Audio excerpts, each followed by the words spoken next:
ఇప్పుడు పెళ్లి కొడుకు తల్లిదండ్రులు పెళ్లి కూతురు తల్లిదండ్రులు రావాలి. పెళ్లి కొడుకు తల్లిదండ్రులు పెళ్లి కూతురు తల్లిదండ్రులు రావాలి. పెళ్లి కూతురు ఇటువైపు, పెళ్లి కొడుకుని అటువైపు కూర్చోబెట్టండి.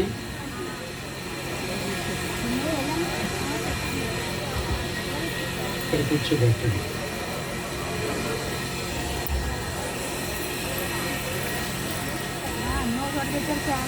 అంటే బైబిల్ గ్రంథ ప్రకారం మనం ఆలోచించాలి. ఏదైనా వెనక్కి వెళ్ళాలి. నాకేం వీడియో అక్కర్లే.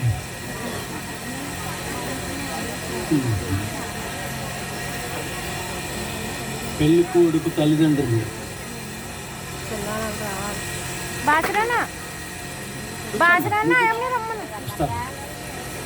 పెళ్లి కొడుకు తల్లిదండ్రులు పెళ్లి కూతురు తల్లిదండ్రులు రండి. మీకు అందరికీ ఒక విషయం చెప్తాను, వినండి. క్రైస్తవ్యం, హైందవ్యం, ఇస్లాం, ఇవి మతాల యొక్క పేర్లు.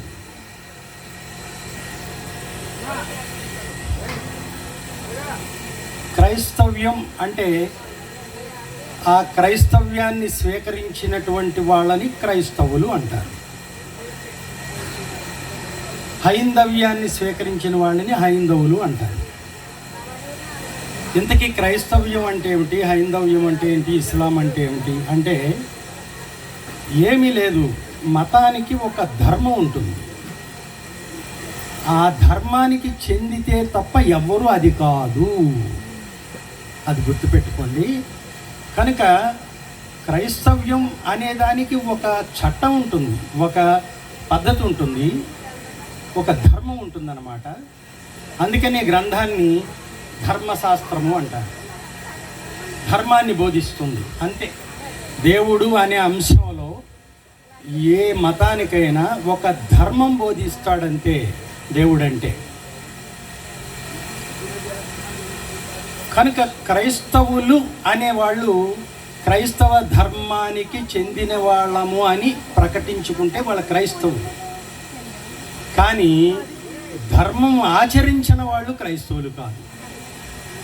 అందుకని మీకు 2 రకాల క్రైస్తవ్యాల్ని మీరు చూడాలి. ఫస్ట్ ఒకటి ధర్మం తప్పి నడుస్తున్న క్రైస్తవుడు. బైబిల్లో క్రైస్తవుడు అనేవాడికి బోధించబడిన ధర్మం, గ్రంథంలో ఉన్న క్రైస్తవ్యం వాస్తవం. దాని పేరు పెట్టుకొని తిరుగుతున్న క్రైస్తవుడు ఆ ప్రకారంగా లేనప్పుడు అది వాస్తవం కాదు. అందుచేత మీరెప్పుడు కూడా క్రైస్తవ్యాన్ని నిందించాలంటే, లేకపోతే హిందూ మతాన్ని నిందించాలంటే ఆ గ్రంథంలో ఉన్న ధర్మం తెలియాలి. ఒకసారి బ్యాంకుకు వెళ్ళి మేనేజర్తో మాట్లాడుతున్నాను. ఆయన నా పేరు చూసి, ఆయన మరి బ్రాహ్మడు, ఆయన నా పేరు చూసి బ్యాంకు పని మానేసి నన్ను దేవుడి గురించి, ఏమండి ఇలా చేయొచ్చా, అలా చేయొచ్చా, ఇలా ఉన్నారా, ఎలా చేస్తున్నారా, ఇది ఏమిటండి అని అడిగాడు. అడిగితే, ఏమండి ఎవరైనా కూడా గ్రంథానికి చెందున్నప్పుడే వాళ్ళు అది, కానీ గ్రంథానికి చెందిలేని వాళ్ళ గురించి మనం ఏమనుకుంటే ఏమి లాభం? భగవద్గీతలో మేనమామ లేదు, వాడు లేడు, వీడు లేదు, పాపం చేశాడు, పరిపక్వానికి వచ్చాడు, చంపడమే మన ధర్మం అన్నాడు. కాబట్టి ఇప్పుడు మీరు భగవద్గీత భక్తులు కదా, మరి మీ కుటుంబీకుల్ని చంపేస్తున్నారా అని అడిగాను. అదే భగవద్గీత నేర్పించింది. ఏమిట్రా అంటే ధర్మం తప్పిన వాళ్ళని ఒక స్థాయికి వెళ్ళాక వాళ్ళను చంపడమే ధర్మం అని చెప్పాడు భగవద్గీతలో. అదే గీత అంటే. మరి మీరు అలా చేస్తున్నారా మీ కుటుంబాల్లో అంటే గబుక్కున మాట్లాడడం మాని, సరే అండి మనం బ్యాంకు పని చూద్దాం అన్నాడు. చాలా బాగా చెప్పారండి, కరెక్ట్గా చెప్పారు, నిజమేనండి అని ఒప్పుకొని ఆయన బ్యాంక్ పని చూసి గౌరవంగా పంపించాడు. కనుక గ్రంథంలో ఉన్న ధర్మాన్ని మాత్రమే చూడాలి. అదే క్రైస్తవ్యం, అదే హైందవ్యం. ఆ పేరు పెట్టుకొని ఊళ్ళో తిరుగుతున్న మనమంతా ఆ గ్రంథాలు ఉన్న దానికి చెందకుండా గ్రంథానికి చెడ్డ పేరు తేవడం, అంతే కదా. ఇప్పుడు గ్రంథం కూడా ఎందుకైతే అంటే గ్రంథంలో క్రైస్తవుడి వివాహం, అంతే కదా. వివాహం గురించి ఏం చెప్పాడంటే పెళ్లి చూపులకి పెళ్లి కొడుకు వెళ్ళకూడదు, పెళ్లి చూపులకి పెళ్లి కొడుకు వెళ్ళకూడదు. అది బైబిల్ గ్రంథాలు చదువుతారా? చదివితే టైం అయిపోద్ది. నేను భోజనాలు పెట్టేసుకోమన్నానుగా, కనుక కూర్చున్న వాళ్ళకి టైం ఏముంది ఇంకా. మీరు కూడా వెళ్ళండి, వెళ్ళి తినేస్తూ ఉండండి అమ్మా. అక్కడికి వినపడుతుందిలేండి, అక్కడ కూడా వినొచ్చు, నా ముఖమేం చూడక్కర్లేదు. అయితే చదువుతారా? ఆదికాండంలో అబ్రహాము అనే ఒక పురుషుడు ఉంటాడు, ఒక మనుష్యుడు. అతడు దేవుడికి ఇష్టమైన నీతిపరుడు అన్నమాట. నీతిపరుడిని మాత్రమే దేవుడు ఇష్టపడతాడు. వాడి క్రైస్తవుడా హిందువుడా దేవుడికి అక్కర్లేదు. నీతి ధర్మాన్ని పాటించే వాడిని మాత్రమే ఇష్టపడతాడు. అది బైబిల్ గ్రంథం, అర్థమైందా? మీరు బాప్తిస్మాలు తీసుకొని ఏదో మతాలో కలిసిపోతే దేవుడు ఇష్టపడడు, అస్సలు అలాంటిది ఏమీ లేదు సుమా. అయితే గ్రంథాలు ఏమి రాస్తుందంటే అబ్రహాము కొడుకుంటాడు, ఆ కొడుకు పేరు ఇస్సాకు.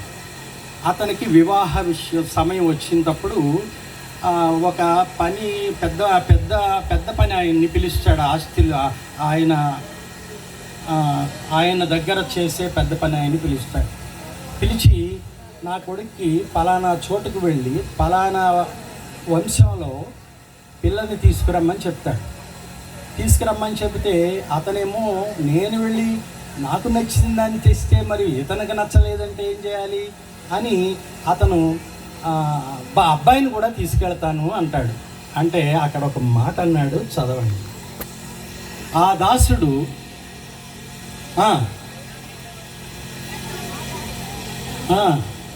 నా వెంట వచ్చుటకు పెళ్లి కొడుకు ఇష్టపడి, ఎందుకు ఇష్టపడ్డావు?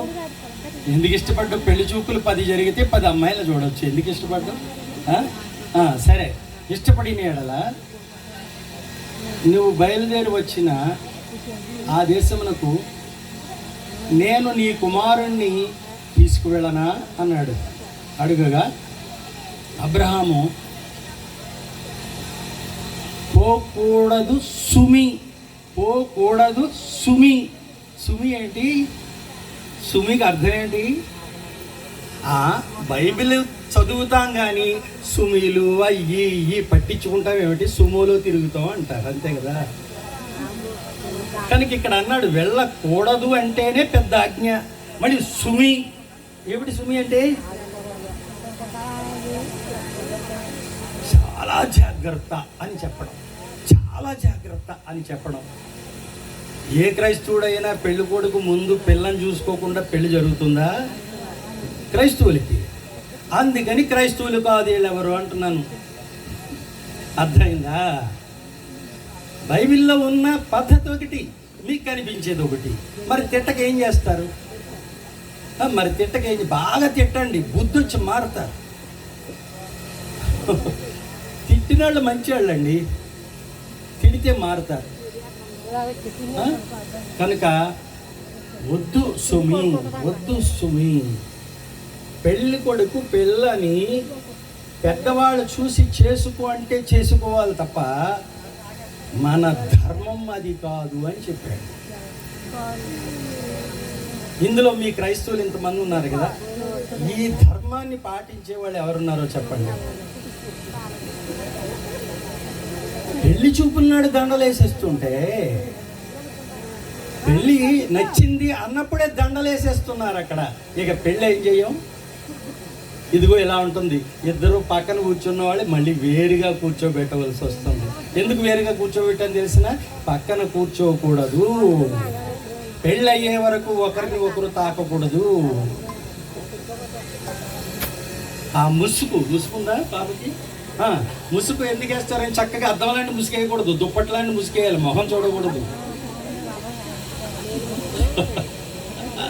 అర్థమైందా?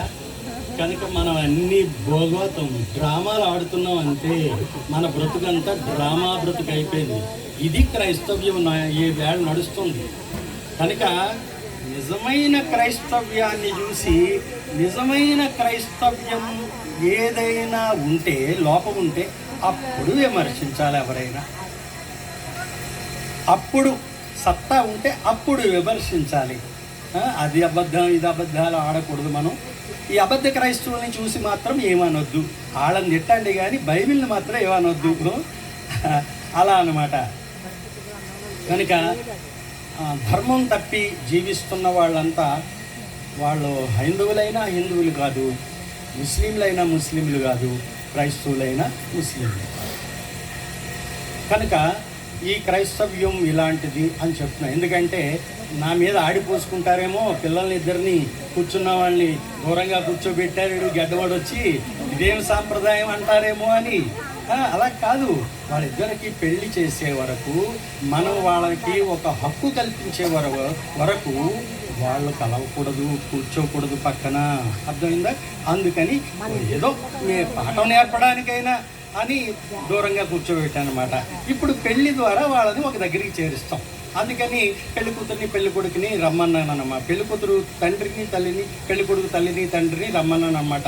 ఎందుకంటే వీళ్ళిద్దరూ ఆ పిల్లలిద్దరిని ఒక చోటకి తీసుకొచ్చి వారిని జత చేస్తారనమాట. అది విషయం. సరే, అయితే ఇక్కడ నేర్చుకోవాల్సిన కొన్ని విషయాలు ఉన్నాయి. ముఖ్యంగా పెళ్లి కొడుకు కానీ పెళ్లి కూతురు కానీ లేక పెళ్ళైన వాళ్ళు కానీ, చెప్పాను కదా, క్రైస్తవ ధర్మం అనేది బైబిల్లో ఏదుందో అది పాటించిన వాళ్ళందరూ క్రైస్తవులు కాదు కదా. అలాంటప్పుడు క్రైస్తవులందరూ పెళ్ళైన వాళ్ళు వినాలి, పెళ్లి చేసుకుంటున్న వాళ్ళు వినాలి. ఎప్పుడు కూడా ధర్మంలో సంసారం నడిచేటట్టు అందరూ సహకారంగా ఉండాలి, అందరూ దాన్ని సపోర్ట్ చేయాలి. అంతే తప్ప మా అమ్మ ఒకటి ముసలిది ఉంటుంది, చచ్చిపోదు కదా, వీళ్ళకి టెంపుల్ పెట్టే వరకు చచ్చిపోదు మా అమ్మ. ఎందుకంటే ఫోన్ చేసి పక్కన నువ్వేమి కూతున్నావా అని అడుగుతుంది కదా. మనకు తెలిసిన విషయాలే కదండి, రోజు చేస్తున్నవే. దాని బతుకు కూడా ఎందుకు చెప్పండి. మామ నేను సంసారం చేయలేకపోతున్నాను వీడితోటి, నేను వచ్చేస్తాను అనే వరకు నీకేం పని చెప్పు. కనుక అలాగా సంసారాల్లో కలుగు చేసుకోకండి, అది మంచి పద్ధతి కాదు. అందుచేత బైబిల్ గ్రంథాల్లో భర్త ఇష్టం మేరకి తప్ప ఆ పక్కకి కూడా భార్య వెళ్ళకూడదు అని రాసింది. ఇద్దరూ సమ్మతి పలికితే తప్ప పురుషుడు కూడా వేరే ఊరు వెళ్ళకూడదు అని రాసింది. ఇది బైబిల్లో క్రైస్తవ్యం. ఈ మనుషుల్లో క్రైస్తవ్యం అసలు ఎక్కడికి వెళ్ళిందో తెలియదు. వీడు కొట్టుబిట్లాడుతూ ఉంటాడు వచ్చే వరకు. ఎక్కడికి వెళ్ళిందో తెలియదు. తలుపు తాళ వేసి ఉంటుంది. మా ఆవిడొచ్చిందా దుంపదేగా ఆడికి చెర్రెక్కిపోద్ది లోపల. తర్వాత ఎప్పుడో వస్తుంది. చెప్పకుండా వెళ్ళామేంటి, ఇప్పుడు దీన్ని కూడా చెప్పాలా అంటది. ఈ మొద్దు సంస్కారాలు, ఈ జీవితాలు ఉండకూడదు అనమాట.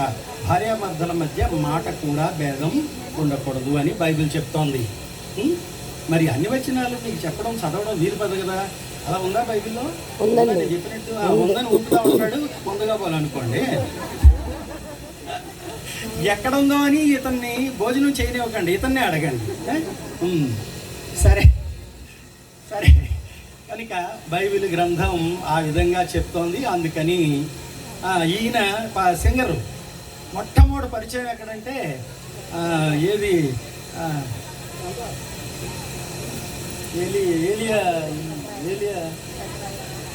రాయవరం జడ్పీ ఏదో ఉంటుంది కదండి అక్కడ చివర. సెల్ ఫోన్లు అమ్మే కుర్రాడు, సెల్ ఫోన్లు షాప్ కుర్రాడు పెళ్ళి అక్కడ వచ్చారు మీరు కదా. అప్పుడు అక్కడ ఇలాగే ప్రసంగం చేస్తున్నాను. 10 మంది పాస్టర్లు ఉన్నారు. ప్రసంగం చేస్తుంటే ఈ బాగోదులే, పెళ్లి రోజు కూడా ఏంటి తిప్పలు అనుకుంటారని నేను సరే ముగించేస్తున్నాను అన్నాను. అంటే జనం అందరూ లేదు మీరు ముగించినప్పుడే అన్నం తింటానులే, మీరు ఇప్పుడు ముగించద్దు చెప్పండి అని గొడవ పెట్టారు. పెళ్లిలో దేవుడి మాటలు వినడానికి ఇష్టపడ్డారు మనుషులు. అలా మీకు ఇష్టం కలుగుతుందా? మీకు కూడా ఇష్టం కలుగుతుందా? కనుక చాలా ఇష్టంగా వింటారనమాట ఎక్కడికి వెళ్ళినా కూడా. సరే, అయితే ఈ పెళ్లి కూతురు పెళ్లి కొడుకుల విషయంలో చాలా చాలా జాగ్రత్త పాటించాలి. ముఖ్యంగా వెనకతలో ఉన్న పెద్దవాళ్ళు బైబిల్ ప్రకారంగా అనే దాన్ని పాటిస్తేనే సంసారాలు సంతోషంగా ఉంటాయి, లేకపోతే ఉండవన్నమాట. అందుచేత పాత బాణీలు మానేయండి. పాత పద్ధతుల్లో పెళ్ళికూతురు పెళ్ళికొడుకులకి సలహాలు ఇవ్వడం మానేయండి. అసలు మీరు సలహాలు ఇచ్చే స్థాయిలో ఇప్పుడు ఎవ్వరూ లేరు. విన్నట్టు వింటారు, మిమ్మల్ని మోసం చేస్తారు. ఆ కర్మ ఎందుకు? సలహాలు ఇవ్వడం మానేయండి. ఇస్తే బైబిల్ ఇలా చెప్తుంది అని చెప్పండి. అప్పుడు వినకపోతే దేవుడు చూస్తాడు. అర్థమైంది కదా? అలా చేయండి. అయితే ఇక్కడ పెళ్ళికొడుకు పెళ్ళికూతురు ధర్మాలు అనేవి కొన్ని నేర్చుకుందాం. మీకు చాలా విడ్డూరమైన ధర్మం చెప్తాను, జాగ్రత్తగా వినండి. పెళ్ళికొడుకు పెళ్ళికూతురు, అలాగే పెళ్ళైన వాళ్ళు పెళ్ళవన్న వాళ్ళు అందరూ వినాలి. పెళ్ళికూతురు విషయంలో బైబిల్ ఒక విషయం చెప్తాం. ఏంటో తెలిసిన? కొరింథీ పత్రిక అనే పత్రికలో ఏమి రాసిందంటే, పురుషుడు దేవుని నిమిత్తం సృజించబడ్డాడు అని. పురుషుడు దేవుని నిమిత్తం సృజించబడ్డాడు అని. స్త్రీ పురుషుడు నిమిత్తం సృజించబడింది. సృష్టిలోనే ఉంది వ్యవహారం. అబ్బే మహిళా మండలిలో వచ్చినాయి, మేము సమానమే అంటే వీలవ్వదు. అది క్రైస్తవ సంస్కారం. ఎక్కడ చూసారా? ఉండదు. పోని కాళ్ళకి దండం పెట్టడం తప్ప నిజంలో హిందూ మతంలో చూసారా? ఉండదు. పొద్దుట కాళ్ళకి దండం పెట్టే ఆ మనిషి అలాగే ఉండాలి కదా. ఈవిడ దేవుడిలా లేడు కనుక ఉండదు కూడా. ఇతను దేవుళ్ళ ఉన్నప్పుడే సాగుద్ది ఇదంతా. కనుక కుటుంబంలో దేవుడు తరపున దేవుడేమో ఈ భూప్రపంచంలో ఉన్న మనుషులందరికీ తండ్రి దేవుడు. ఈ భూప్రపంచ సామ్రాజ్యాన్ని చిన్న చిన్న ముక్కలు చేసి కుటుంబం అన్నాడు అని దేవుడు తన తరపున ఈ మొక్కకి నువ్వే దేవుడివి అన్నాడు. అది పురుషుడంటే. అర్థమైందా? ఈ మొక్క నాదే, నేనే దేవుడిని వీళ్ళకి. కానీ దగ్గరుండి చూడడానికి నువ్వు ఈ మొక్కగా దేవుడివి, నువ్వు ఈ మొక్కగా దేవుడివి, నువ్వు ఈ మొక్కగా దేవుడివి అని కుటుంబాలు పెట్టి ఒక్కొక్క పురుషుణ్ణి ఒక్కొక్క దేవుళ్ళ ఇచ్చాడు. అప్పుడు పురుషుడు ఏం చేయాలి? తాగి రావాలి, అంతే కదా. మరి ఏం చేయాలి? మరి దేవుడు తాగుబోతు కదా, పురుషుడు తాగి రావాలి ఇంటికి. ఆ కాళ్ళకి ఇప్పుడు దండం పెట్టాలా? ఇప్పుడు దేవుడే పరలోకం నుంచి స్వర్గం నుంచి దేవుడు వచ్చి తాగి ఇదిలో పడిపోయాడు అనుకోండి, దండం పెట్టాలా? ఈడేం దేవుడు అనాలా? జాగ్రత్తగా నేర్చుకోండి. కుటుంబం పెళ్ళాడడం పెద్ద గొప్ప విషయం కాదు, దాన్ని కాపాడ్డాలో ఉంటుందంతా కూడా. అర్థమైందా? కనుక పురుషుడు స్త్రీ అనే విషయాల్లో బైబిల్ ఏం చెప్తుందంటే, పురుషుడు దేవుడు కొరకు సృజించబడ్డాడు. చదువుతావేంటి? నీకు మైక్ లేదా? వదిలే, చదవడానికి సిద్ధపడ్డాడు కదా, అందుకే నీకు ఎటువంటి అబద్ధం ఆడలేదు అనుకోండి. వదిలేమ్మా, ఉందానికి తెలిసింది కదా. రైట్. ఆ వచనం చెప్పండి. 8వ అధ్యాయం 11వ అధ్యాయం 7వ వచనం. ఇంటికి వెళ్ళి చూసుకోండి. ఇప్పుడు చూడకండి, చూస్తే నా మాటలు పోతాయి. చూడకండి, అసలు చూడకండి నా మాటలు. కనుక పురుషుడైతే దేవుడు నిమిత్తం సృజించబడ్డాడు, దేవుని మహిమ నిమిత్తం సృజించబడ్డాడు. స్త్రీ అయితే అన్న దగ్గర అది కాదు అని అర్థం వస్తుంది. స్త్రీ అయితే పురుషుని నిమిత్తం సృజించబడింది అని చెప్పాడు. సో నీ స్వరూపం సృష్టిలోనే ఒక నిర్ణయించడం జరుగుతుంది. అమ్మ కడుపులో నిన్ను ఆడపిల్లగా ఇస్తే ఒక నిర్ణయం, మగపిల్లాడిగా ఇస్తే ఒక నిర్ణయం దేవుడు చేసే పంపుతున్నాడు. ఇక మనకు అధికారాలు మార్పులు ఎందుకు మరి? కనుక వాటిలో జీవించాలన్నమాట. లేకపోతే క్రైస్తవుడిగా ఉండద్దు. ఇద్దరు సమానమనే మతం ఏదన్నా ఉంటే అందులోకి వెళ్ళిపోండి. అలాంటి మతం ఎక్కడా లేదు. సరే, ఈ పురుషుడు కొరకు స్త్రీ పుట్టిందన్నాడు కదా. ఇప్పుడు చూద్దాం, సంఖ్యాకాండంలో ఏమి రాసిందంటే, స్త్రీ ఆడపిల్ల పుట్టిందనుకోండి, ఇంట్లో ఆడపిల్ల పుడితే ఆవిడికి శిరస్సు అంటే తల ఏం చేస్తుంది? శరీరాన్ని పోషిస్తుంది, రక్షిస్తుంది, 2 పనులు చేస్తుంది. తల కానీ పని చేయకపోతే పాము కరుస్తున్నా నువ్వు పారిపోవు, తల పని చేస్తే పారిపోతావు, అంటే రక్షిస్తుంది కదా. తల కానీ పని చేయకపోతే ఆకలి అవ్వదు, అందుకని నువ్వు అన్నం తినవు, కనుక నిన్ను పోషిస్తుంది. తల కానీ పని చేయకపోతే ప్రొద్దుటే లేచి నేను పని చేసి ఏదన్నా సంపాదించాలి అని అనుకోవు, అందుకని నువ్వు చేస్తావు. కనుక తల ఏం చేస్తుందంటే మనిషిని పోషించి రక్షిస్తుంది, 2 పనులు చేస్తాడు. ఇప్పుడు స్త్రీకి శిరస్సేది? పురుషుడు. స్త్రీకి శిరస్సేది? మెడ మీద ఉందనుకోకండి, అది మామూలుగా తల. కానీ బైబిల్లో సంసారంలో స్త్రీకి శిరస్సు ఏం పెట్టాడంటే, దేవుడు నీకు మెడ మీద తల పెట్టిన దేవుడే ఆ తల మీద ఇంకొక తల పెట్టాడు. ఏమిటా తల అంటే పురుషుడు. అప్పుడు ఈ సంఖ్యాకాండంలో దాని గురించి ఏమి రాశాడంటే,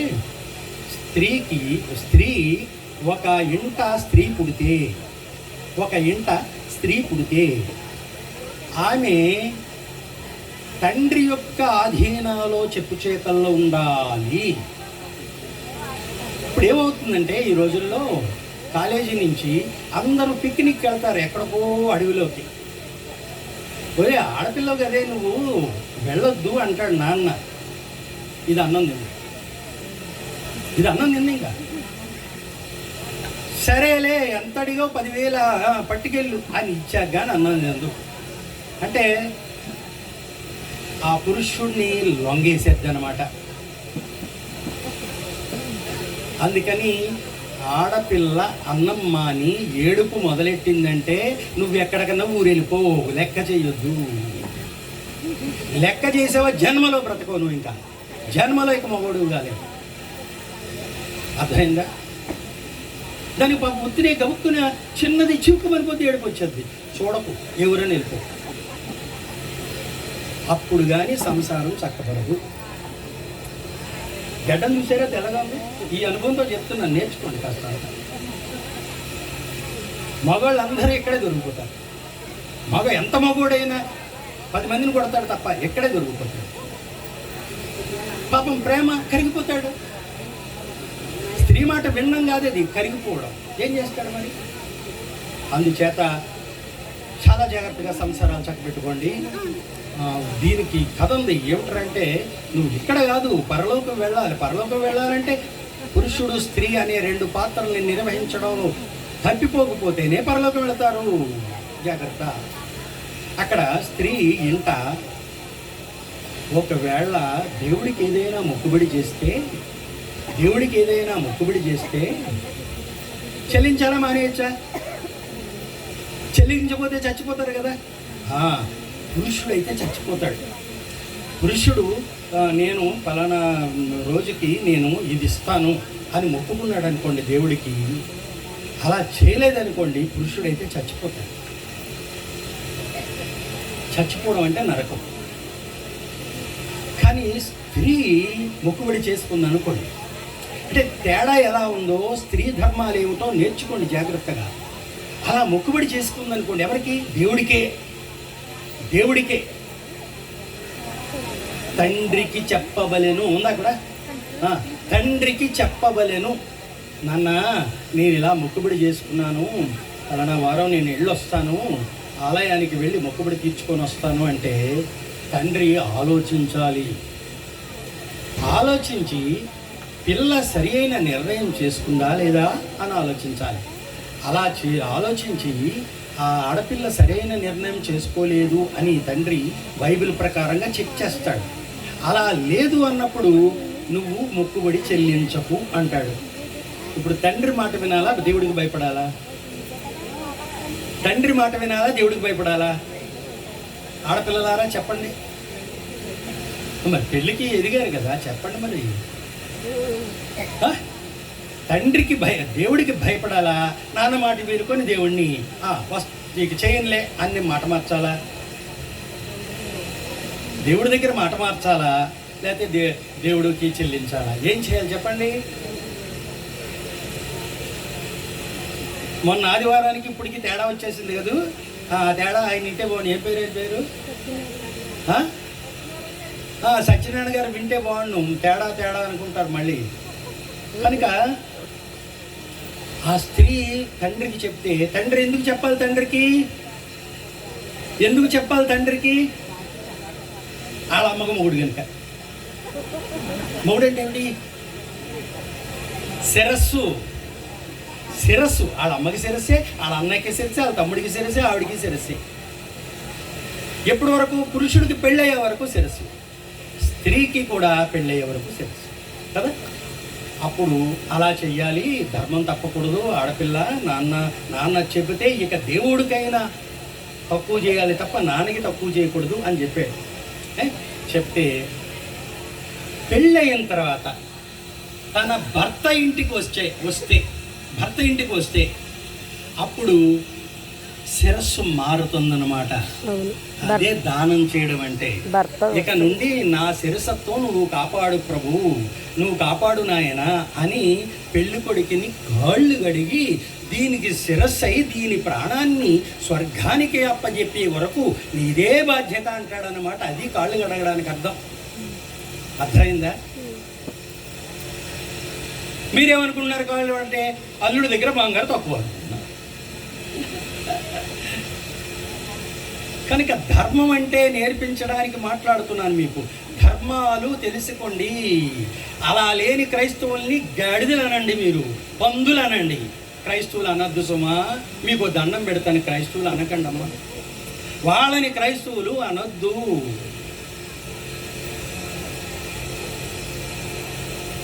మీకు తిట్టడానికి ఇంకెవరు ఉండరేమో పాపం అలాగంటే కదా. సరే కానీ ఇప్పుడు భర్త ఇంటికి వస్తే భర్తని శిరస్సుగా కలిగి తండ్రే చేశాడు. తన శిరస్సు తీసి భర్త శిరస్సు పెట్టాడు. చచ్చినట్టు వినవలసిందే. ఎందుకంటే తండ్రి దగ్గర ప్రాక్టీస్ ఉంది కదా. ఉంటే కర్మ, లేకపోతే మనం ఏం చేస్తాం? ఉంటే అప్పుడు పురుషుడికి శిరస్సు ఉంటుంది. అప్పుడు కూడా దేవుడికి ఏదైనా మొక్కుకుంటే పురుషుడు వద్దంటే మానేయాలి. సత్యనారాయణ గారు నా మాటలు వినాలి.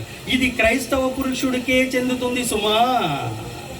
క్రైస్తవ పురుషుడు కాకపోతే ఈ ధర్మాలు నీకేమీ సంబంధం లేదు. ఎందుకని? క్రైస్తవ పురుషుడైతే దేవుడు పని చేస్తాడు గనక అది ఇంకా ధిక్కరించడానికి వీల్లేదు. పురుషుడిని ధిక్కరిస్తే దేవుడిని ధిక్కరించినట్టే. ఎందుకని? దేవుడి తరపున పని చేస్తున్నాడు కనుక దేవుడి మాటలే తిరిగి చెప్తాడు తప్ప తన సొంత మాట ఏది చెప్పడు. అదే యేసు ప్రభు ఒక చోట అన్నాడు. ఏమన్నాడంటే యోహాను సువార్తలో, అయ్యా నేను దేవుడు చెప్పమన్న మాటలు చెప్పడానికి వచ్చాను తప్ప నా అంతట నేను ఒక్క మాట కూడా చెప్పట్లేదయ్యా అన్నాడు. చూసారా? ఆ ధర్మాన్ని కుటుంబంలో ఒక పురుషుడు కూడా పాటించాలి. దేవుడు చెప్పమన్న మాట తప్ప నా సొంత మాట ఒక్కటి కూడా చెప్పట్లేదయ్యా నేను అన్నాడు యేసుప్రభు. అప్పుడు యేసుప్రభు కంటే పెద్ద ఆయన ఒక ఆయన ఉన్నాడా? యేసుప్రభు కంటే పెద్ద ఆయన ఒక ఆయన ఉన్నాడని అర్థమైందా? ఆయన పేరే విష్ణువు, ఆయన పేరే బ్రహ్మ, ఆయన పేరే యెహోవా, ఆయన పేరే అల్లా. ఎందుకంటే ఆ పేరులో ఉన్న అర్థం ఆయనకే చెందుతుంది. అర్థమైందా? ఎవరు విష్ణువో, ఎవరు అల్లా, ఎవరు యెహోవా, ఆయనే పంపాడు యేసుప్రభుని. అందుకని ఒక పురుషుని ధర్మాన్ని ఇక్కడ చూపించి వెళ్ళాడు. అర్థమైందా? కనుక ఒక్క మాట కూడా పురుషుడు సొంత మాటలు భార్యకి చెప్పకుండా బైబిల్ గ్రంథాన్ని చదివి ఆ గ్రంథ ప్రకారం మాటలన్నీ దేవుని మాటలే చెప్పుతూ దేవుని తరపున పని చేసే మనిషిగా ఆ ప్రాణం కాపాడే పనిలో ఉండాలి తప్ప ఈ అన్యాయపు సంసారాలు నిజం కాదు. భార్య ప్రాణం కాపాడుతావని తండ్రి దానం చేస్తున్నాడు నీకు. దాన్ని ఏదో చక్కబెట్టి దాన్ని చంపేస్తావని నీకు అప్పచెప్పట్లేదు. భార్య ప్రాణాన్ని నువ్వు కాపాడి దేవునికి అప్పగిస్తావు అని ఒక ధర్మకర్తగా నీకు అప్పగిస్తున్నాడు. ఆ ధర్మాన్ని నెరవేర్చి భార్యని కాపాడాలి. అర్థమైందా? అలా పురుషుడికి స్త్రీకి ధర్మాలు చెప్పాడనమాట. ఇప్పుడు స్త్రీ ధర్మం ఏమిటి? తన తండ్రి శిరస్సు స్థానంలో భర్త వస్తున్నాడు. తండ్రికి ఇచ్చిన గౌరవం భర్తకి ఇవ్వాలి. తండ్రికి ఎలాంటి గౌరవం ఇచ్చావు? గారం చేస్తే మా నాన్న ఆ మాట వినేవాడంటే అది క్రైస్తవ కుటుంబం కాదు. క్రైస్తవుల్లోనైనా క్రైస్తవ కుటుంబం కాదు. ఎలాంటి పెళ్లి కూతురై ఉండాలి? తండ్రి ఏమి చెబితే అది నేను ఇష్టం లేదైనా అలాగా దిగమింగుకున్నాను తప్ప తండ్రి మాటకి నేను ఎప్పుడు జమదాటలేదు. అలాంటి కూతుర్ని నేను అని భర్త దగ్గర కూడా అలా ఉండాలన్నమాట. భర్త లోపు తీసుకోకూడదు. భర్త దేవుళ్ళ ఉండాలి, భర్త దగ్గర భక్తురాల్లా ఉండాలి. అంతే, అర్థమైందా? ఇప్పుడు నేను పెళ్లి కూతురికి ఇవన్నీ విన్నదో లేదో వినవమ్మా? అడిగింది ఆవిడ.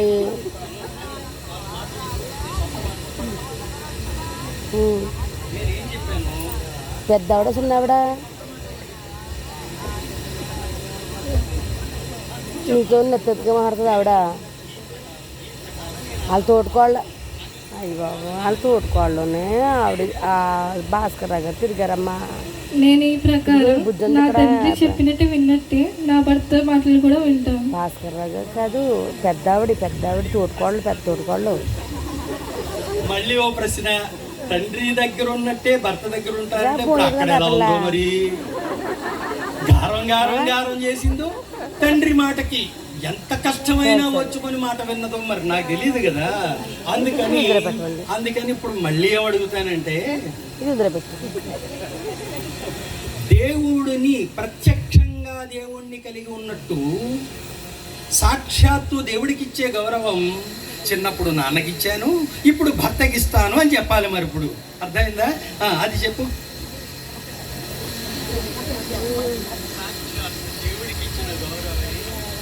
సాక్షాత్తు దేవుడికి ఇచ్చిన గౌరవమే భర్తకు కూడా ఇస్తాను.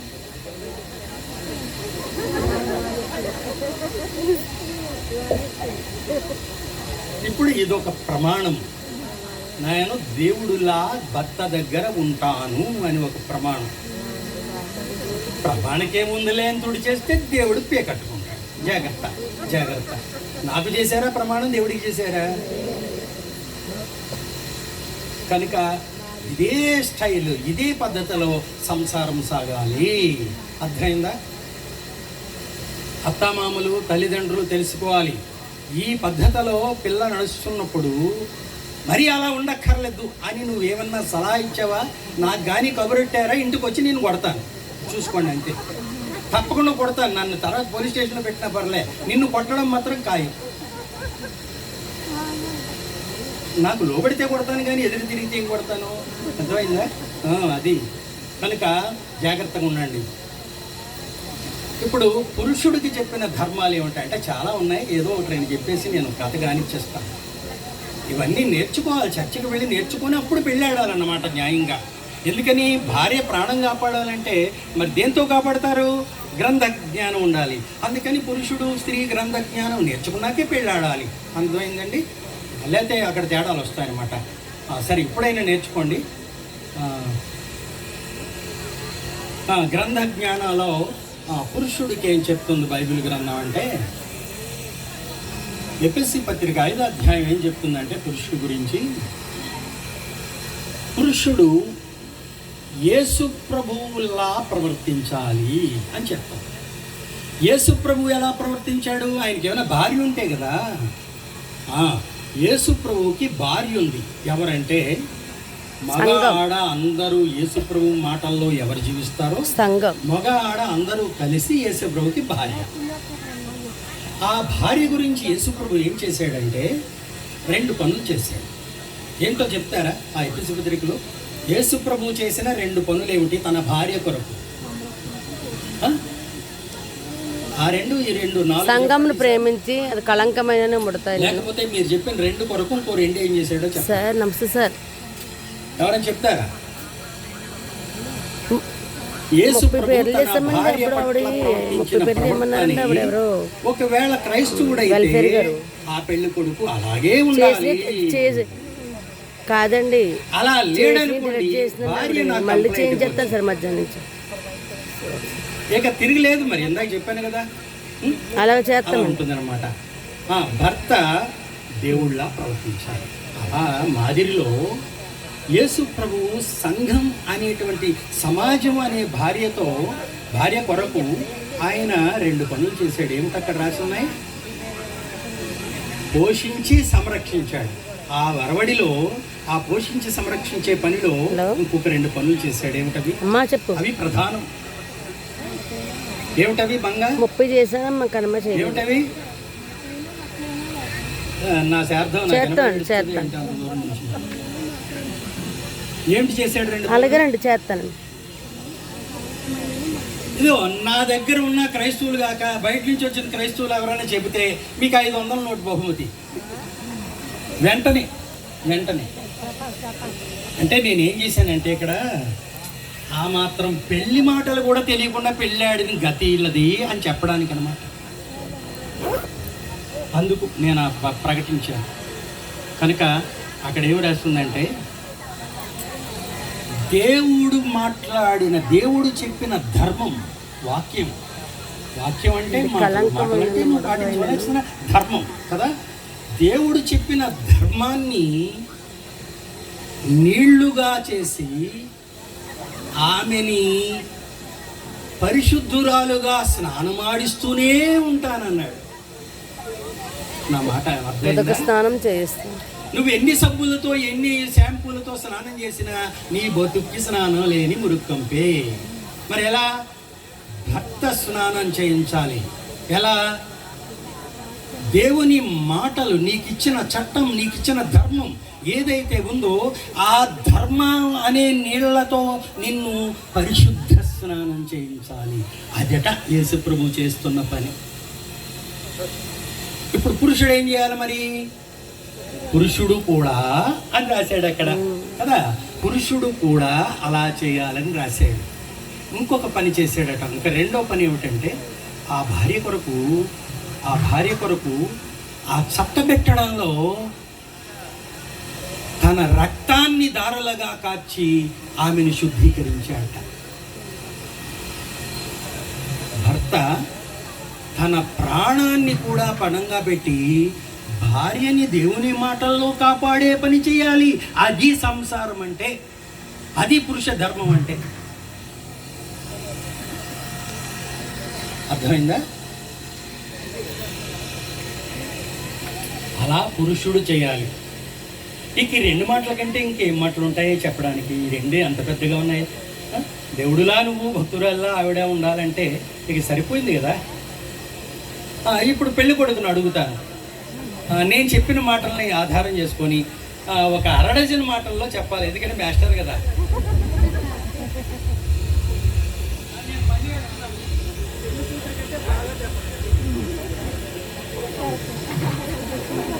నేను తనకు దేవుళ్ళ ఉంటాను.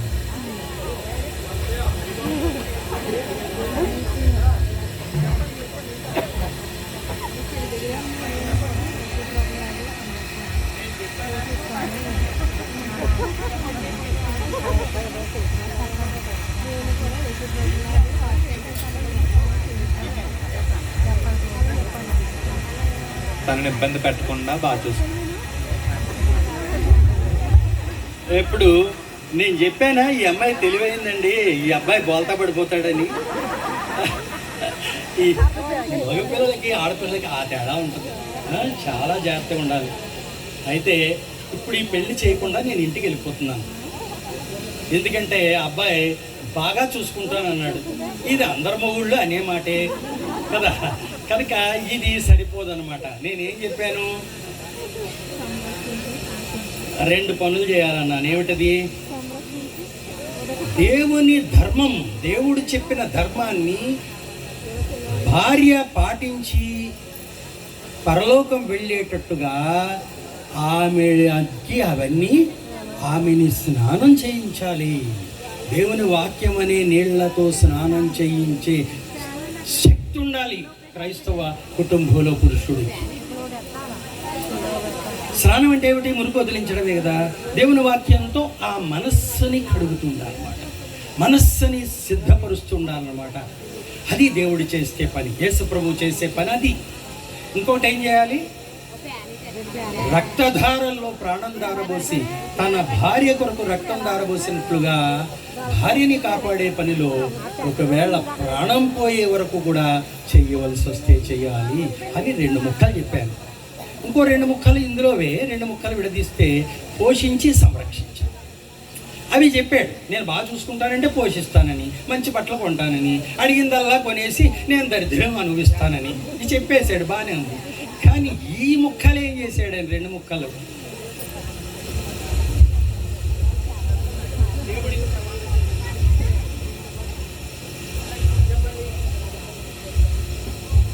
దేవుడి వాక్యంతో స్నానం చేపిస్తాను. నిత్యం శుద్ధ ఉదక స్నానం.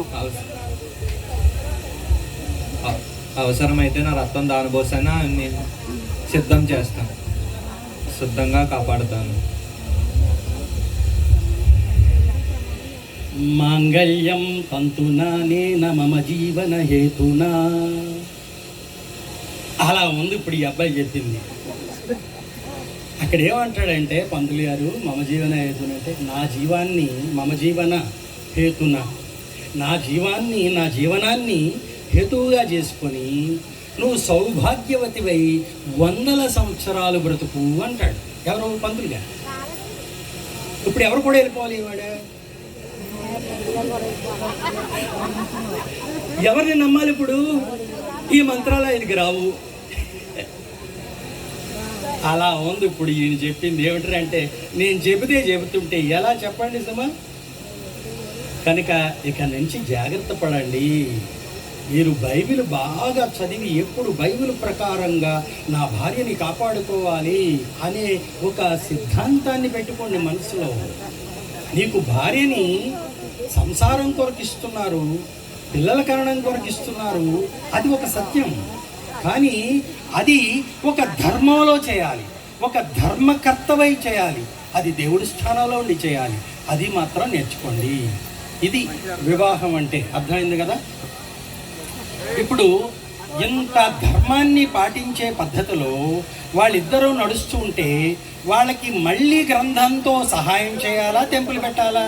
వెనకాల వాళ్ళు గ్రంథంతో సహాయం చేయాలి, గ్రంథ జ్ఞానంతో సహాయం చేయాలి. అంతేనా? ఇప్పుడు అలా చేస్తారో లేదో అడుగుదాం. తండ్రి గారా మీరు?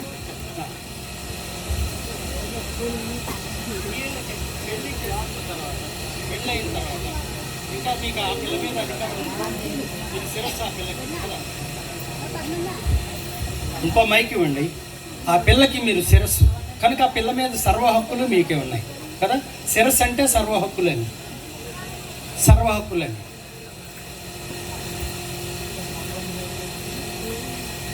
గవర్నమెంట్ రూల్స్ ఏమి ఇక్కడికి తేకండి. బైబిలే గవర్నమెంట్ అంతే.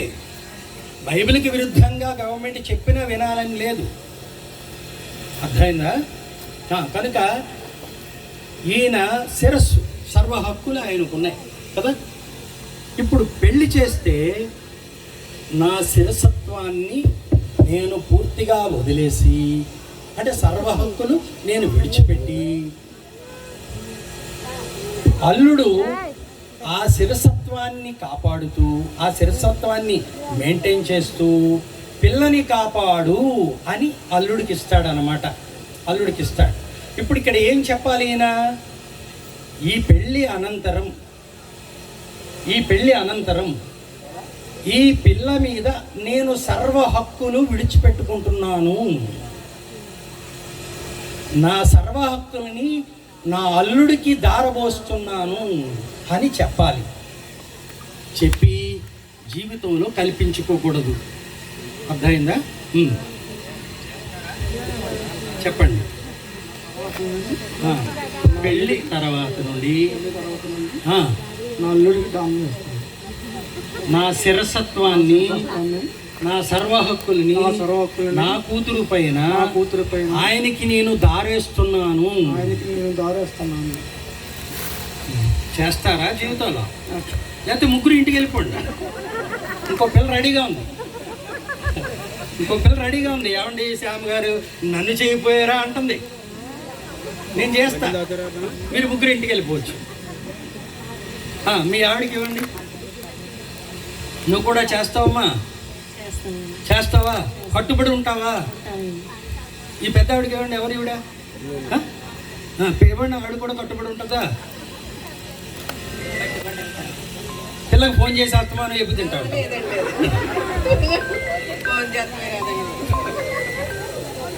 ఇంకా ఒకటి చెప్తాను వినండి, ప్రయాణం దగ్గరగా ఉందని అస్తమానం పుట్టింటికి వెళ్ళకూడదు. మీరు కూడా ఏ మతమైనా సరే నీ సంసార బాధ్యతలు నువ్వు చూసుకోవాలి. పుట్టింటితో నీకు పని లేదు. పట్టణకి వెళ్ళు, పిలిచినప్పుడు వెళ్ళు, చక్కగా బట్టలు కట్టుకొని అందంగా రా. అర్థమైందా? అది పద్ధతి. ఇవన్నీ చేస్తారా? నేను వస్తాను తుమ్మా. అలాగే మీరు కూడా పిల్లల విషయంలో మేము అత్తమామలం కదా అని, అత్తమామలకు కొద్దిగా అధికారం ఉండాలి. ఎందుకంటే ఒక కుటుంబం క్రమంగా నడవాలంటే గుర్తుపెట్టుకున్నమ్మా, ఆడపిల్లలందరికీ చెప్తున్నాను, గుర్తుపెట్టుకుంటే పెద్దవాళ్ళైనా చిన్నాళ్ళైనా, ఒక సంసారం చాలా అందంగా నడవాలంటే అత్తగారికి ఒక మాట పెత్తని ఇవ్వాలి. ఎందుకంటే ఆ సంసారం అది తయారు చేసిన సంసారం, అది కష్టపడిన సంసారం. అది నువ్వు పెత్తనం నువ్వు కావాలనుకోవడం ప్రతి ఆడపిల్లకి ఉంటది. మరి అయితే మరి ఇప్పుడు ఇదేం చేయాలి? దాసిగా మారిపోవాలి. కనుక కొద్దిగా ఇబ్బందులు ఉంటాయి. ఆ ఇబ్బందులను అర్థం చేసుకొని, అత్తగారు ఏం కూర ఉండమంటావు అంటే, నీకు వచ్చింది వండే అంటది. నువ్వు వండుకోవచ్చు హాయిగా, ముందు అడిగేస్తే నీ పని అయిపోయింది. ఇది 4 వీధులు తిరుగుతుంది. అమ్మ అలాగే వస్తాను, వెళ్తూ ఏం చేస్తే ఎందుకు వెళ్తుందో తెలిసిన, అయ్యి బాబా మా కోడలు ఏంటనుకున్నారని చెప్పుకుంటూ తిరుగుతుంది.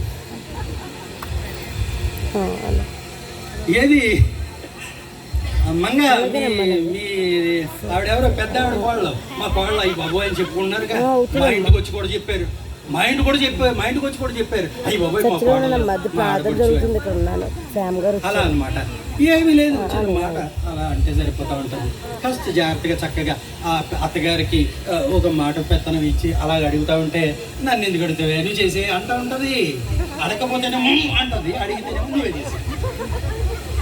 కనుక చక్కగా అందంగా అత్తగారిని గౌరవిస్తూ పోతూ ఉంటే సంసారం సుఖంగా వెళుతుంది అనమాట. అంత మాత్రాన అత్తగారు మరీ కోడలను కదా, నా కూతురు కాదు కదా అన్నట్టు చూస్తే నీ బతుకుమండ కాలు చేయబడిపోతే కూతురు వస్తుందా కోడలు వస్తుంది? ఇప్పుడు ఆవిడెవరో మీ అమ్మ ఎవరు? మీ అమ్మ పేరేంటి? ఆ బేబీ ఈ వీధిలోనే ఆ వీధిలో ఉంది. ఆ బేబీకి ఎవరికి తయారు చెప్పండి, కూతురా కోళ్ళ?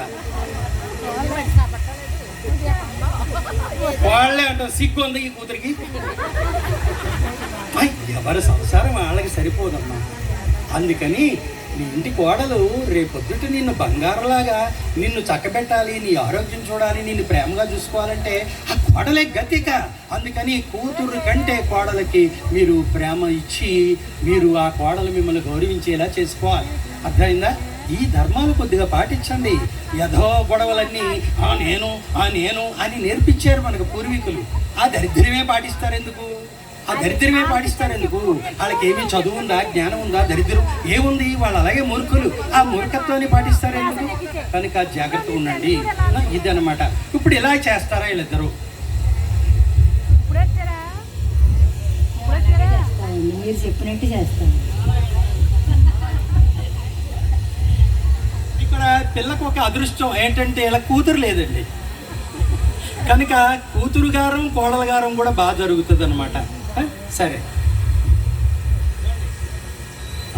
నా కోడలే కూతురుగా చూసుకుంటాను. Very good. కనుక ఒకరికి ఎవరికి ఇవ్వాల్సిన మర్యాదను వాళ్ళకి ఇచ్చుకుంటూ పోతే ఏ గొడవలు ఉండవు. సరే, చెప్పారు కదా. ఇప్పుడు పెళ్ళి కొడుకు తండ్రి తల్లి ఇద్దరు కలిసి వచ్చి గొడుగు దించుతారా బాబు? గొడుగు తీసేస్తారా? అటు పెళ్లి కొడుకు ఇక్కడ కూర్చొని నేను ఒకసారి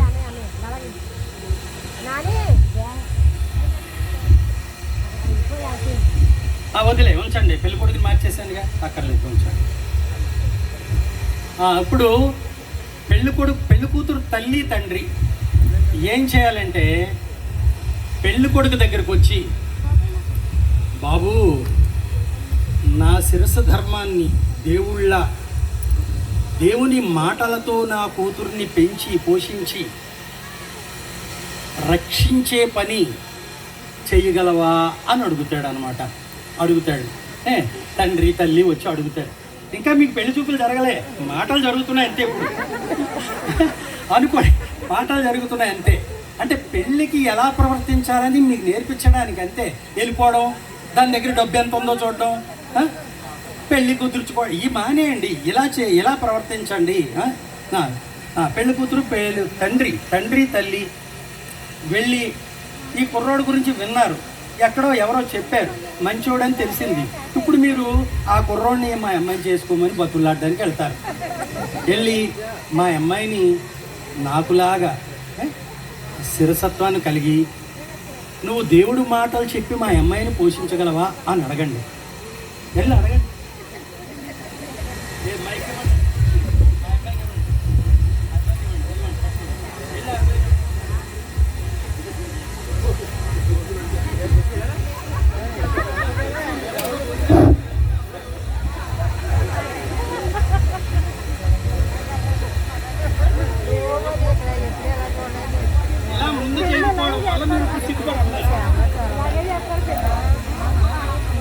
పెద్దలు తీసుకెళ్ళి బతులాడితే కూడా అడగండి. దేవుడి స్థానంలో ఉంది.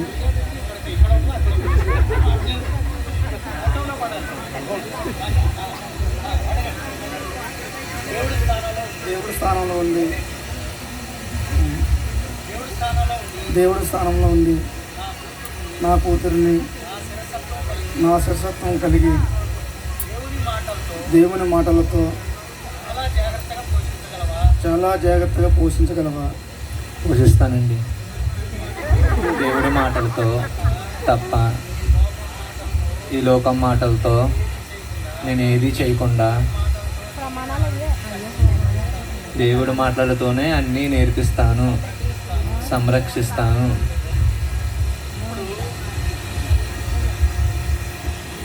మీరు వెళ్ళి అక్కడ కూర్చోండి చెప్తాను. మీరిద్దరు రండి, వాళ్ళ దగ్గరికి వెళ్ళండి, మైకి తెచ్చుకోండి.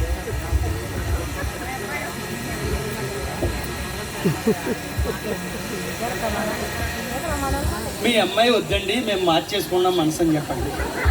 మీ అమ్మాయి వద్దండి, మేము మనసు మార్చేసుకున్నాం. మనసు మార్చేసుకున్నాం, అయిపోయింది. వెళ్ళిపోండి, ఇంకా చెప్పేసరిగా వెళ్ళిపోండి. మీరు ఇప్పుడు గొళ్ళు మరి ఏడుస్తారు కదా, ఇప్పుడు మీరు ఏడుపు ముఖం పట్టుకొని మళ్ళీ పెళ్లి కొడుకు దగ్గర రండి. ఈసారి అమ్మొద్దులే, ఈయన సీక్రెట్గా వెళ్తాడు, ఎవరికి కనిపించనివాడు, ఎక్కడో దారిలో ఆపుతాడు అనమాట ఈయన్ని. ఆయన కాళ్ళు పట్టుకోండి, కడగరా కాళ్ళు. అబ్బా క్రైస్తవ కూర్చోండి, మోకాళ్ళ మీద కూర్చోండి, కాళ్ళు పట్టుకోండి. బాబు చేసుకోండి, బాబు చేసుకో బాబు, నీకేం కావాల్సి ఇస్తాను.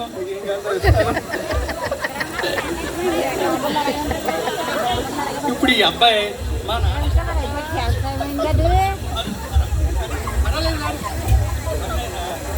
నాన్నగారు ఇష్టపడతలేదండి.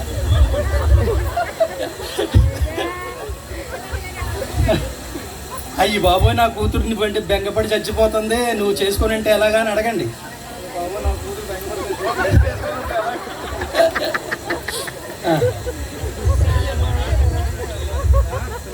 మా నాన్న ఒప్పిస్తానండి.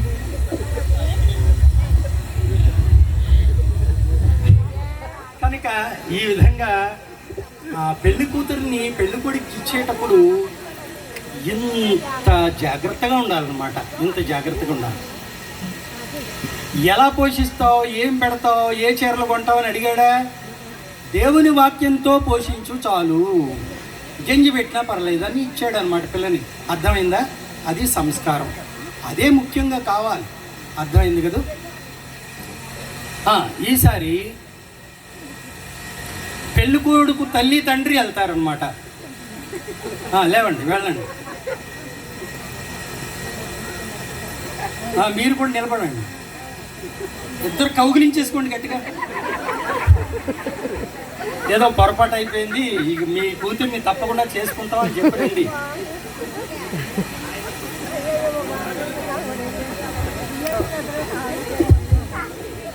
ఏదో పొరపాటు అయిపోయింది, మీ కూతురు తప్పకుండా మేము చేసుకుంటామండి.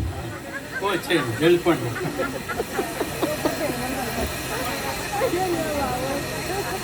ఏదో కోడి కూర ఏదో పెట్టారు, తినేసి ఇంటికి వెళ్ళిపోతారు. వెళ్ళిపోండి, వెళ్ళిపోండి. అర్థమైంది కదా. ఇంకొక సీన్ ఉంది. భార్యాభర్తలు జతగా ఒక 3 జతలు రండి. ఒక జత, 2 జత, 3 జతలు రండి. భార్యాభర్తలు జతగా రండి. లేకపోతే ఒక జత రండి. ఇక్కడ 2 జతలు ఉన్నారు, ఎలాగా?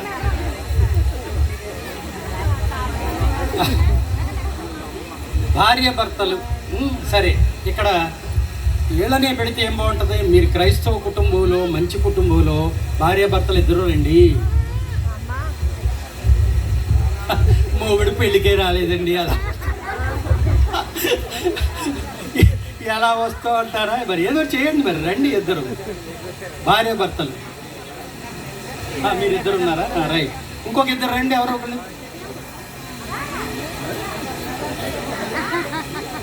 ఆవిడ వెళ్తుంది.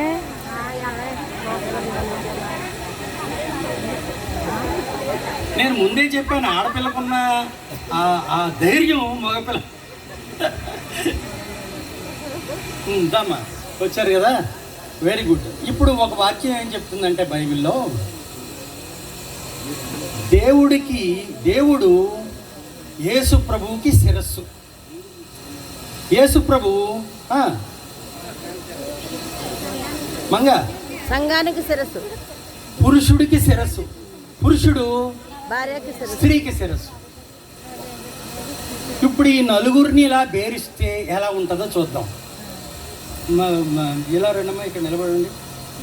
నాయన కుర్చీ ఇక్కడ, అలా ఎదరక ఈ కుర్చీ, అక్కడ ఈ కుర్చీ, అక్కడ అక్కడ అక్కడ దాని మీద నిలబడి.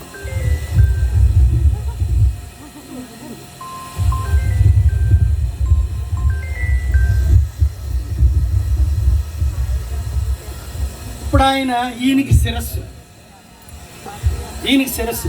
ఇప్పుడు ఈ ఎక్కడ ఉండాలి? హలో సార్, ఈయన ఎక్కడ ఉండాలి? ఎక్కడ నిలబడాలి? ఏం చేయాలో చెప్పండి. హలో, శిరస్సు అంటే నువ్వేం చేయాలి? సార్ అమ్మ చెప్పండి అమ్మా. మరి చెయ్యలా పెట్టు, చస్తా కదవా, నా మాట విను అని పెట్టు. ఇప్పుడు ఈయన ఏం చేయాలి? పెళ్లిలో ఉన్నానమ్మా, చర్చిలో ఇంటికి వెళ్ళా చేయించేస్తానమ్మా. 30 పేర్లు చేశానమ్మా. అలా డ్రామాలు కుదరు, కాళ్ళకి దండం పెట్టండి. 30 పేర్లు చేశానమ్మా. దేవుడు శిరస్సు యేసు ప్రభువుకి. యేసు ప్రభు పాదదాస్యం అంటే మాట వినాలి. అర్థమైందా? చేస్తానమ్మా, చేస్తాను. తల ఎందుకు ఉంచాడు? నీ పాదాల కింద చేస్తానమ్మా. ఇక్కడ ఇంటికి వెళ్ళాలి, చేస్తాను.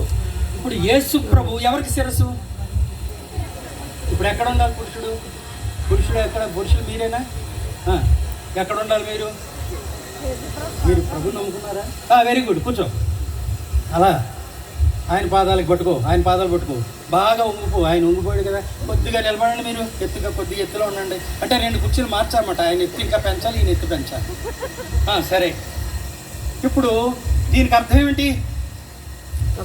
ఆయన చెప్పిన మాట ఈయన నెరవేరుస్తాడు, ఈయన మాట ఈయన నెరవేర్చాలి. అంతేనా బాబు? మీరు అందరికీ అడ్డుగా నిలబడిపోయారు. నాయన ఫోటోలు లేకపోయినా పర్లేదు, వాళ్ళు చూస్తే చాలు, నాకు కడుపు నిండిపోతుంది. ఇప్పుడు ఈయన నెరవేర్చాలి కదా. ఇప్పుడు ఈయన పాదాల దగ్గర ఎవరు ఉండాలి? ఎవరమ్మా? ఎవరు? ఇంకో ఊరి నుంచి తీసుకురావాలా? కాదండి, స్త్రీ ఉండాలి. భార్య అదేమిటి? మా గురించి పాదాలు పట్టుకో. పాపం ఈయన పాదాలు మురుకుందేమో ఏమనుకోకుండా ఎంత బాగా పట్టుకున్నాడో. తల కూడా తైలేలా పెట్టాడు. ఇదంతా యాక్షనే. ప్రతి మతంలో అందరూ యాక్షనే చేస్తున్నారు, కానీ జీవితంలో నిజం చేయాలి. అది భక్తి అంటే, అది ధర్మం అంటే. అమ్మ ఏంటి నిలబడ్డా? అర్రే, పురుషుడి కంటే కిందకి దిగిపోవాలి. అది ఈ వేళ నడువులు అయితే రేపు మాత్రలు వేసుకోండి, తప్పదు. ఇంకో జతేరి యేసు పాదాలు పట్టుకోండి. నువ్వెవరి పాదాలు పట్టుకో, అది పట్టుకో, వంగు వంగు. ఇది పెళ్ళంటే ఇది, అర్థమైందా? ఈ యేసుప్రభు అన్నాడు, దేవా నువ్వు చెప్పిన మాట తప్ప నేను ఒక్క మాట కూడా నా భార్యకి చెప్పలేదయ్యా అన్నాడు. వీళ్ళందరూ యేసుప్రభుకి భార్య కదా, ఒక్క మాట కూడా నా సొంతం చెప్పలేదయ్యా అన్నాడు. మరి ఇప్పుడు ఈ పురుషుడు ఏం చేయాలి? యేసుప్రభు చెప్పిన మాట తప్ప ఏది తన భార్యకి చెప్పకూడదు. అప్పుడు పాదాలకి దండం మీద దండం, ఎన్ని దండాలు కావాలనే పెడతదా పెట్టదా? పెడతాడు. ఇప్పుడు తప్పు ఎవరిలో ఉంది? పురుషుల్లో ఉంది. ఏమిటా తప్పు? ఆడదిగాడిదే తిరగడం. పురుషుల్లో ఉందని అంత అందంగా చెప్పేసరి తిప్పుకుంటూ అందుకన్నమాట లేదు, అందుకన్నమాట. అది ఇది క్రైస్తవ కుటుంబము, ఇది క్రైస్తవ ధర్మము, ఇది వివాహ ధర్మం. అంటే ఏ క్రైస్తవులన్నా ఉన్నారా? మరి నేను క్రైస్తవులు అనొచ్చా మీరందరూ? బైబిల్లో క్రైస్తవం ఎంత మంచిదా, మనం వింటున్నదంతా నిజం కాదన్నమాట అని తెలుసుకోవాలి. అర్థమైంది కదా? వెళ్ళండి.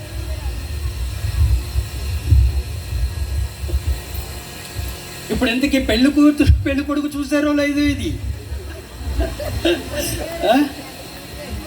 పెళ్లి కూతురు మరి ఇంత కఠినమైన ధర్మాన్ని చేయగలవా? చేయగలను. చేస్తానలే, చెయ్యగలను అంది. చూసారా తెలివితో? ఆ మాటల అక్షరాల్లో తెలివి కనిపిస్తుంది. చూసారా? ఏమండి మీ అమ్మాయి తెలివిందమ్మా? చేయగలరా? చేయగలనండి. Very good. కనుక మళ్ళీ మీ అమ్మ దగ్గరికి వెళ్ళిపోయి కూర్చోండి. ఇప్పుడు మీ అమ్మాయి చేయబట్టుకొని కుడి చేయబట్టుకొని మీ ఇద్దరు కుడి చేయబట్టుకొని ఇక్కడి నుంచి ఇక్కడికి అరగంట నడవాలి. అరగంట నడవాలి. గబుకి నడిస్తే కుదరదు. మెల్లిమెల్లిగా కాళ్ళు వేసుకుంటూ అలాగా మెల్లిగా అరగంటకి రండి ఇక్కడికి. అంటే అత్తవారింటికి తీసుకొస్తున్నారు అన్నమాట పిల్లల్ని. ఇక కార్లు గీర్లు ఏముండవు. ఇదే పిల్లల్ని కుడిచే పట్టుకోవాలి, కుడిచే పట్టుకొని తీసుకురావాలి. పిల్లాడిని కుడిచే పట్టుకొని మీరు కూడా అరగంటకు రావాలి ఇక్కడ. పాప ఎవరు?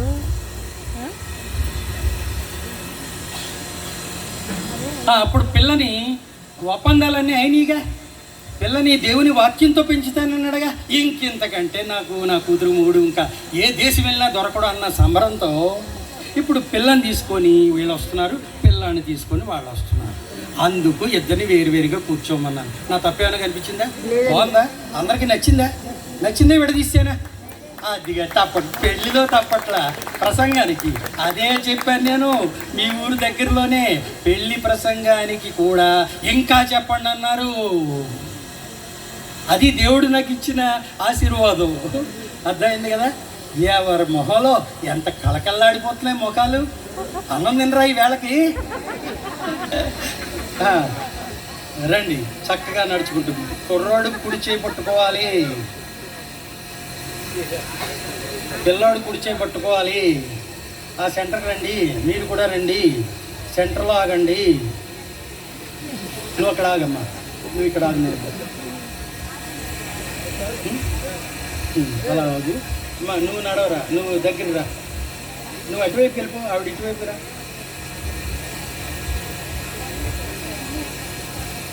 మీరిద్దరూ దగ్గరగా ఉండి, మీరు మీరు క్రాస్గా ఉండండి. అంటే ఫోటోలో పడ్డారు. అది వెరీ గుడ్. ఇప్పుడు ఈ ఒప్పందాల ప్రకారం అందరూ ఒప్పందపడి, పెళ్ళికొడుకు పెళ్ళికూతురు ఒప్పందపడి, తల్లిదండ్రులు ఒప్పందపడి, ఇప్పుడు మీరందరూ ఒప్పుకుంటున్నారా? ఇద్దరికి పెళ్లి చేయొద్దంటారా? ఒప్పుకుంటున్నామండి. ఇప్పుడు ఇది కూడా మళ్ళీ ఏమండో నాకు కుదరదండి అన్నారా? పెళ్ళి అవ్వదు. మీకు అందరికీ సమ్మతమేనా? సమ్మతమేనండి. వీళ్ళిద్దరూ మంచోళ్ళేనా? వీళ్ళిద్దరికి చెయ్యొచ్చా? మోసమేమీ లేదు కదా? మీరు అందరూ అంగీకారమేనా? సంఘం అంగీకారం, తల్లిదండ్రుల అంగీకారం, పిల్లల అంగీకారంతో వీళ్ళిద్దరినీ చెయ్య కలిపి జత చేస్తారు. ఇదే పెళ్ళి అంటే. ఇంకా తంతులు ఉంటాయి, లేకపోతే లేదు. అసలు పెళ్ళి అంటే ఇద్దరిని జత చేయడం. అర్థమైందా? దేవుడు దీన్ని అనుమతించాలన్నమాట. అర్థమైంది కదా?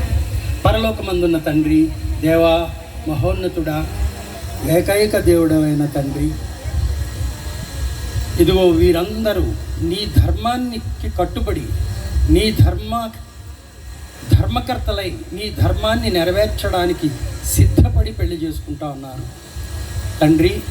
పరలోకమందు నీ దూతల సమక్షంతో, నీ కుమారుని సమక్షంతో, నీ కనుల ఎదుట దీనిని ఆశీర్వదించి అనుమతించి వీరిద్దరిని జత చేయమని వేడుకుంటా ఉన్నాం ప్రభు. వీరిద్దరిని మీరు అనుమతించండి. ఎప్పటికీ విడరాని బంధంగా, శాశ్వత బంధంగా, పరలోకంలో కూడా ఉండే బంధంగా వీరిని ఆశీర్వదించమని వేడుకుంటున్నాం ప్రభు. నీ కుమారుని కళ్ళ ముందు, నీ కళ్ళ ముందు, నీ దేవదూతల కళ్ళ ముందు ఈ సంఘం ఒప్పందంతో, ఈ తల్లిదండ్రుల ఒప్పందంతో, ఈ పిల్లల ఒప్పందంతో దీన్ని చేస్తూ ఉన్నాం. దీన్ని నెరవేర్చమని వేడుకుంటా ఉన్నాం. నీ అనుమతితో చేయమని వేడుకుంటా ఉన్నాం ప్రభు. దేవా, నీ అనుమతి లేని ఎడల ఏదైనా ఆటంకం తెలియచేయమని కూడా కోరుకుంటాం. దేవా, వీరిని ఆశీర్వదించండి, వీరిని కలపమని వేడుకుంటాను, వీరిని జత చేయమని వేడుకుంటాను. అలాగే వీరిని అన్ని ఆశీర్వాదాలతో సంసారం నింపి వీరి సంసారం చక్కగా వర్ధిల్లినట్లు దేవా వీరిని ఫలింపు చేయమని వేడుకుంటాను. నీ సంసారం చేయడానికి నీ గ్రంథ జ్ఞానం వీరికి లభింప చేయమని వేడుకుంటాను. నిత్యము ఆరాధనలకు, ప్రార్థనలకు అటెండ్ అవుతూ అన్నీ నేర్చుకొని చాలా జాగ్రత్తగా జీవించే కుటుంబంగా వీరిని ఆశీర్వదించమని వేడుకుంటా ఉన్నాం. నీ దీవెనలో అనుగ్రహించమని, దీన్ని అనుమతించి జత చేయమని యేసుక్రీస్తు వారి పరిశుద్ధ నామములో బ్రతిమలాడి వేడుకుంటూ ఉన్నాము తండ్రి. Amen, amen, amen. ఇప్పుడు కుడి చేయి పట్టుకోండి, అమ్మాయి కుడి చేయి.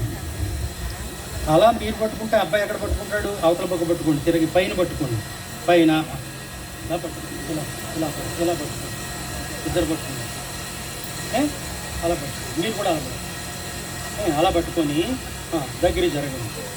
దగ్గర జరిగి ప్రార్థన చేయండి. మనసులో ప్రార్థన చేసుకోండి. దేవా, వీరిని ఆశీర్వదించు, వీరిని కలుపు, వీరిని దీవించు అని ఆశీర్వదించి వారి చేతులు కలపండి. కలిపారు కదా? అలాగే నిలబడండి.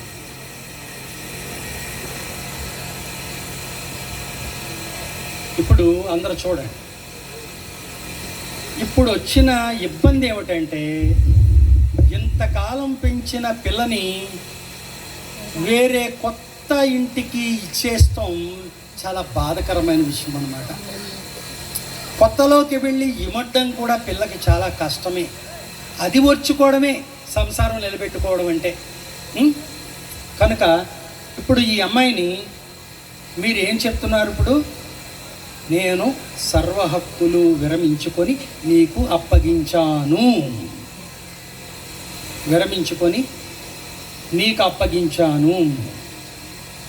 ఇక నుండి నా కూతురు జీవితంలో, నా కూతురు ఏడ్చి నన్ను కోరుకుంటే తప్ప మీ జీవితంలో నేను ప్రవేశించను అని మీరు వెనక్కి ఇంటికి వెళ్ళిపోవాలన్నమాట. ఇప్పుడు మీ ఇద్దరు ఇంటికి వెళ్ళిపోవాలి. అక్కడికి వెళ్ళిపోయి కూర్చోవడం.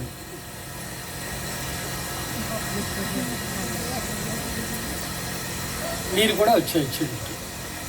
మీరు ఇప్పుడు అక్కడ కూర్చోవచ్చు. మీరు మోకరించండి. అలా మీరు మోకరించండి. మీరు వెళ్ళి కూర్చోండి.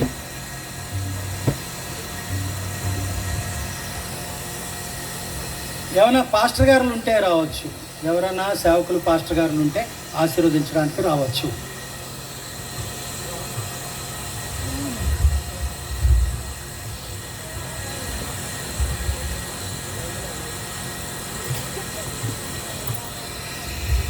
డ్రిల్ మాస్టర్ కదా, మోకాళ్ళ మీద ఇక్కడి నుంచి సెటర్ నడిచేయమని నడిచేస్తాడు.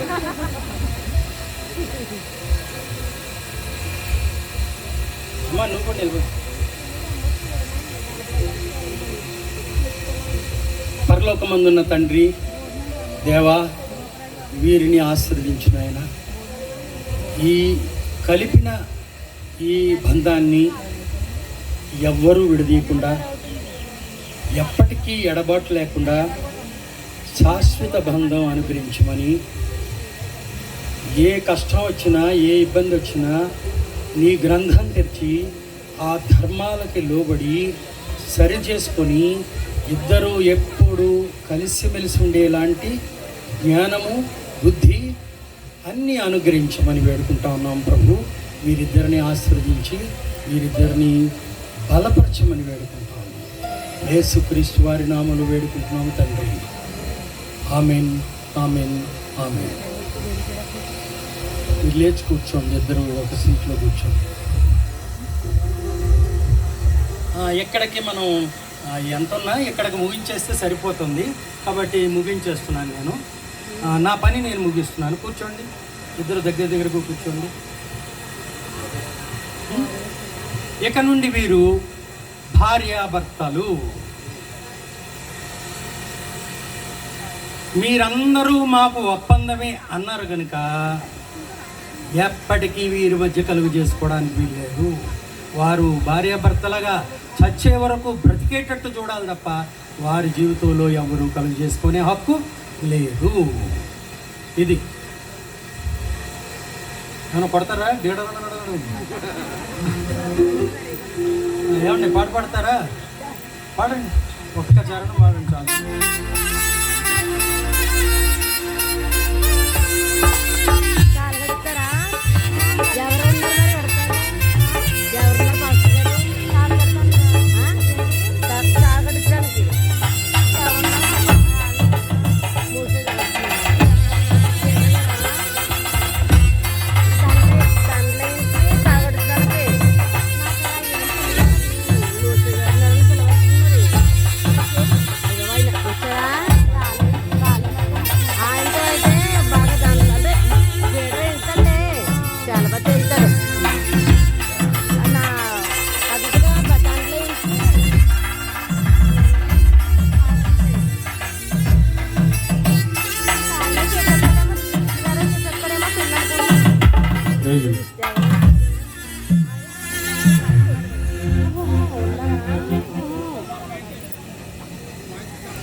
వధువరుడు జంటను చూడు, మిది వెనలతో నింపుడేడు.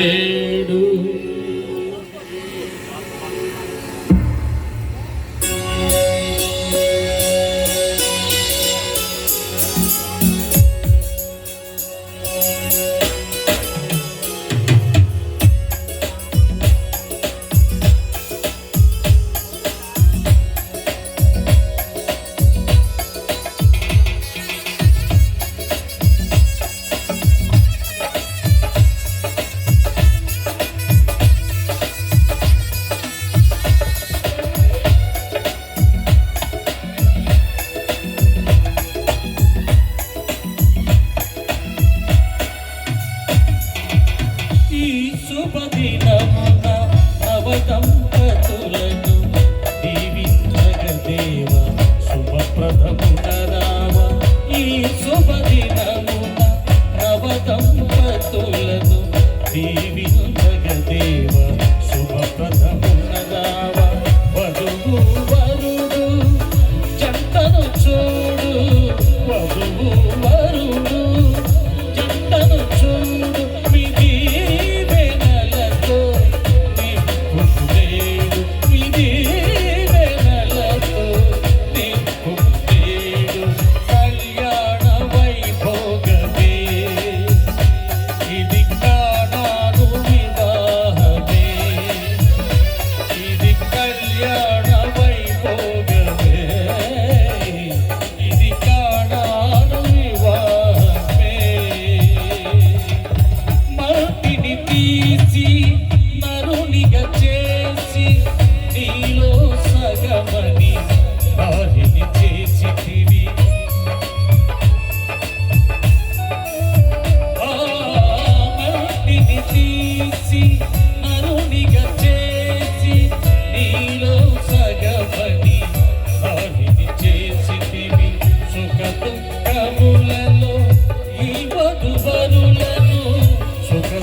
ఈ వధువరులను ఒకరికి ఒకరిని